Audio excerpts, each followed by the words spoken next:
Example 5. This is still part 2 of lesson 6, page 381. All right. Here's an application, and then we're going to move into some harder examples. All right. The skeleton of a mastodon has lost 58% of its original carbon-14. So you're thinking half-lives, right? You're thinking half-lives, right? The amount over time is the original amount times half-life raised to the K over H being the half-life. What does carbon have? What, 5,730? Their half-life is 5,730 years. All right. If it's lost 58%, how much does it still have? 42. So now it still has 42% of whatever the original amount was, right? That's what it still has.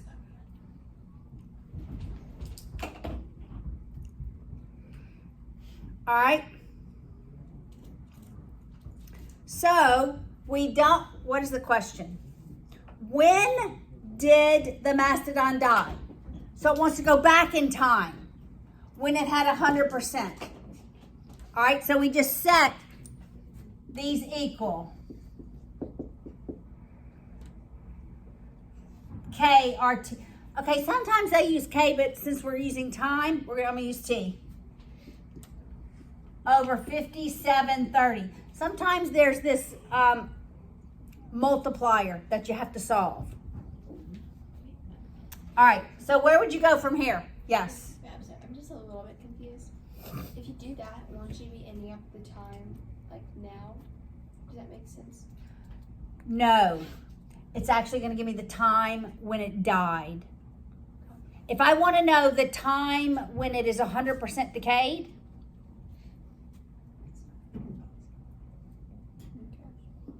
equals that.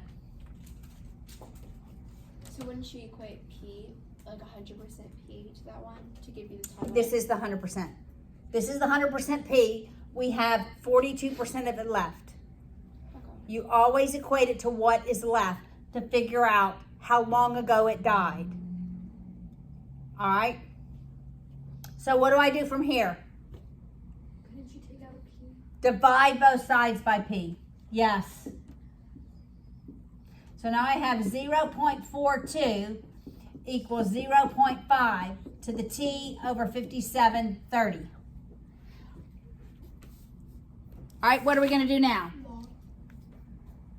Yes, your book takes the ln of both sides, but we don't have to do that, right? I taught you in the previous lesson, we did a problem just like this. We go straight to logs. Wait, but didn't you want us to do ln? You don't have to do it. You're about to do a whole bunch of them. For this problem, you don't. So, Jake, how do I convert this to a log?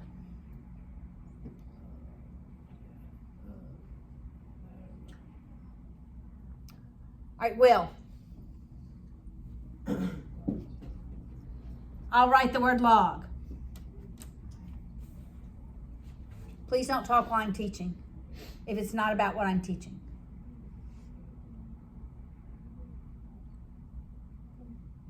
You don't know how to do it? Michael. Try. Log with a base of 0.5.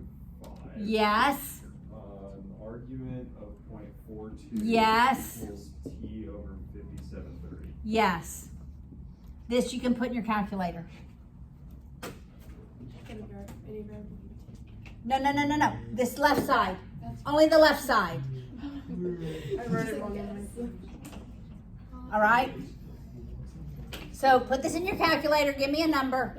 1.2515.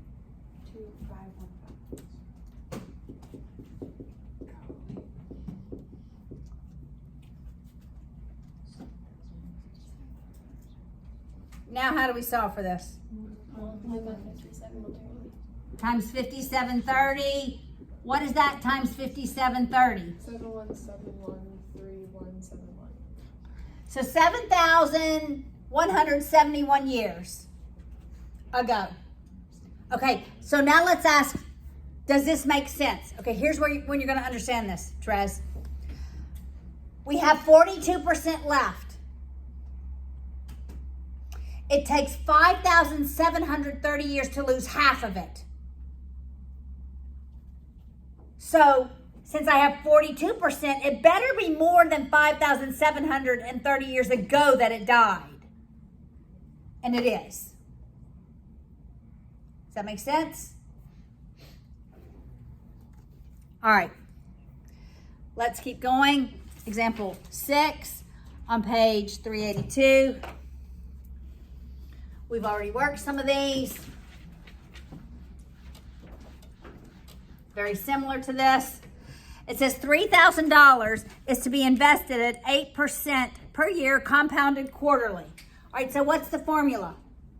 P equals Amount over time equals principal, times 1. which is $3,000 R plus 1. times 1 plus. Plus R. Okay, but it says it's compounded quarterly. So what must I do to the rate? Divided by 4. How many quarters in a year? 4. How do I write 8%? 0.08. Over 4 raised to the time, right? Which is going to be in quarters. Time in quarters. So I'll write Q for quarters just to remind us that it's quarters. In how many years will the investment be worth $10,680? Where do I write that? 80. Right. $10,680. What do we do? Yep. I have a question. Do you have to put time over 4 or no? You can just whatever. I just know that this is going to give me quarters. Yes. So it's squared because. No, this is a Q. Oh, okay.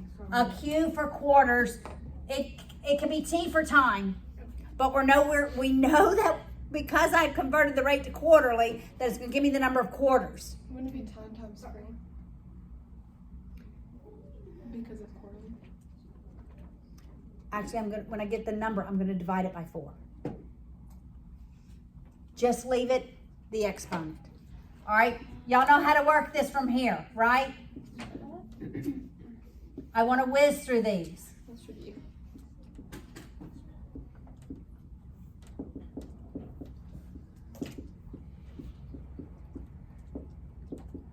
Then I can go to logs, right?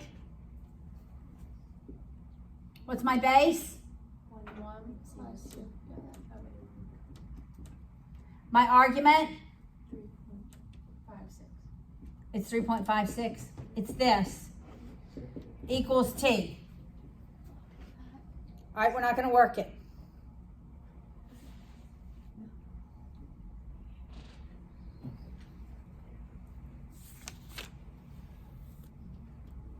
I don't want to go to example 9. The others are just like this. You're going to follow the same process. But I want to go to log equations. All right, here's the rule. The 2 rules. If I have all logs, if every term is a log, I want to do a single log equals a single log. And then we'll set the arguments equal to each other. Argument equals argument. Because they have the same base. The arguments have to be equal. All right? Now, if I have logs and a constant,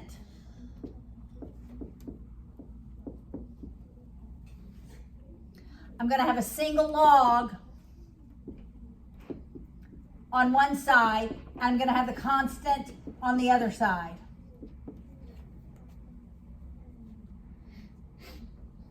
Then from here, I'm going to exponents.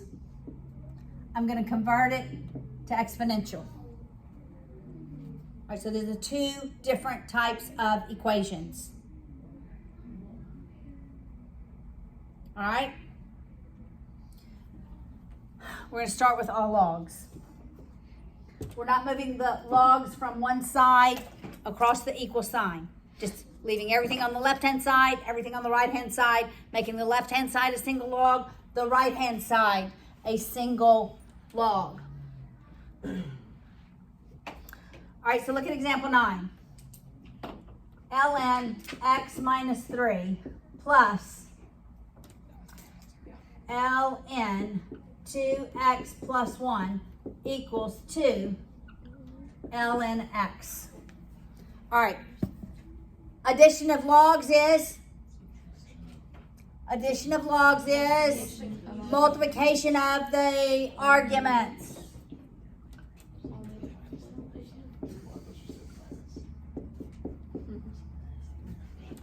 What do I do with this 2? Move it to the exponent. That's right. Now, I have a single log equals a single log. I'm dropping the logs, setting the arguments equal to each other. When I have all logs, that's what I want to get. I want a single log equals a single log. Drop the log, set the arguments equal to each other.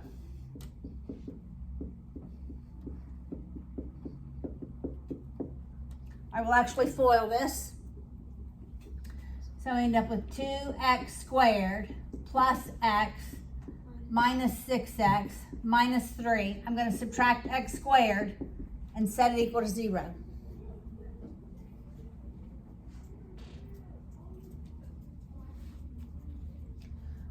All right, combine my like terms. This is x squared minus 5x minus 3 equals 0.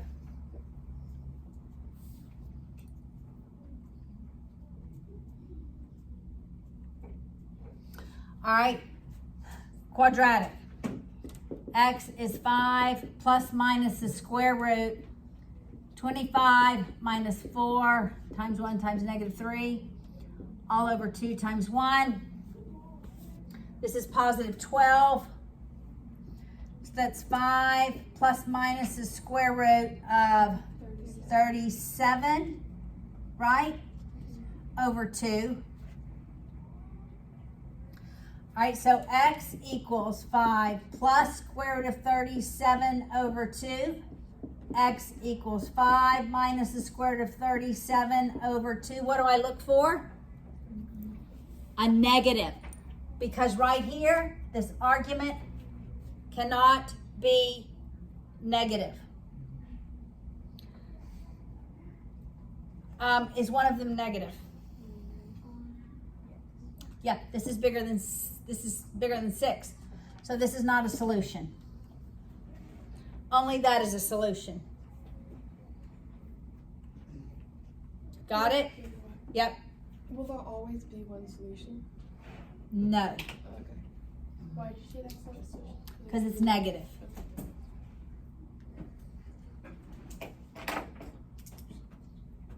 All right. That's all logs. Example 10 has a constant. Okay, good. We have 2 more to go. We're gonna make it.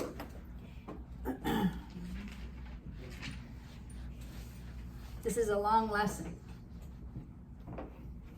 All right, we're on example 10. All right, so we have the ln x minus 3 minus 5, no, equals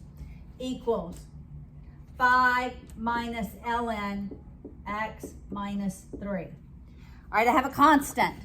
So my log's all on one side and my constant on the other, then I'm going to exponents. All right?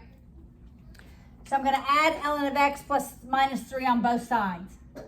So it's the ln x minus 3 plus ln x minus 3 equals 5. Now I want this to be a single log. Addition is multiplication. So this is the ln x minus 3 times x minus 3 equals 5. Can you do x? Yes, I'm doing exponents. That's where I'm going. How do I write this in exponential form? No. Say that. E to the 5th equals this. E to the 5th equals x minus 3, x minus 3. Is e to the 5th a real number? Yes. Yes. What is it? 148.41. 148.41 equals, let's FOIL this other side. X squared minus 6x plus 9.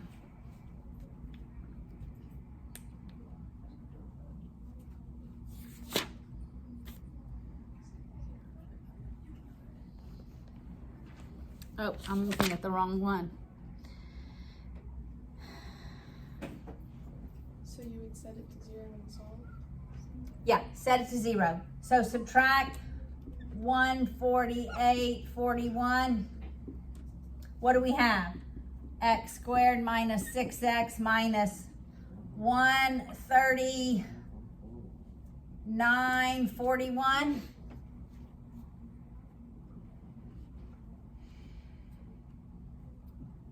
They worked it a completely different way. We'll go back and work it that way. Okay, you can do the quadratic, right? You can do the quadratic. So x equals 6 plus minus the square root, 36 minus Paula. Minus 4 times a times negative 139.41 all over 2 times 1. My gut says the minus doesn't work, so only do the plus. So somebody get the plus of that.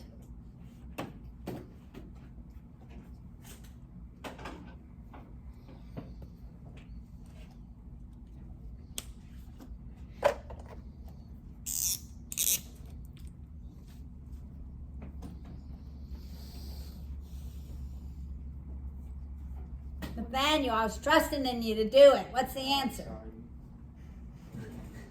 I was relying on you. What is the answer? Who has it? You have it, Jake? It's What is it? it's 27.3647. Is that what you got? What'd you get? 15.18. 15.18 is the correct answer. 24. Yes. What if there's two solutions? Oh, I didn't divide it by 2.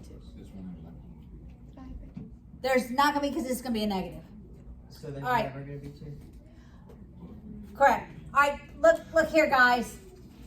Right here. Addition is multiplication. This is what they did in the book.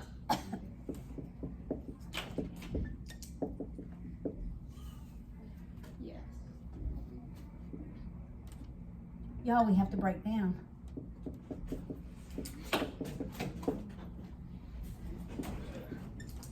Don't shut down. We have another one to go. So then it's e to the 5 halves equals x minus 3. Got it? See how they did it a little different? That way seems a bit easier. But both work. Both work. All right, let's do example 11. All right, then we'll break down. And I will probably go ahead and leave. And not forget my food. All right.